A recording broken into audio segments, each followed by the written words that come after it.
Gusto mo ba ng madaming itlog na mabigat at makapal ang shells? Sundin mo ito. Una, pakainin sila ng high-quality feeds.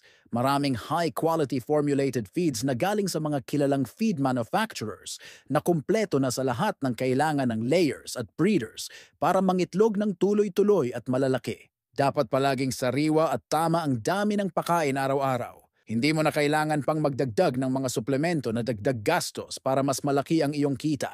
Hindi pwedeng patigil-tigil, paiba-ibang brand o forma at hindi regular sa oras ang kain nila. Baka tamarin sila mangitlog. Pangalawa, iwas shell cracks. Kolektahin agad ang mga itlog 2 hanggang 3 beses araw-araw. Ayaw mong maging itlog yan sa putikan o lupa, di ba?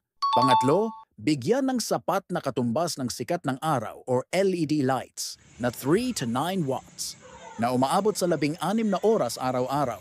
Para sa mga manok mong feeling celebrity, dapat parang may spotlight sila. Siyempre, mas maganda kung warm white or kulay pula ang mga bulbs.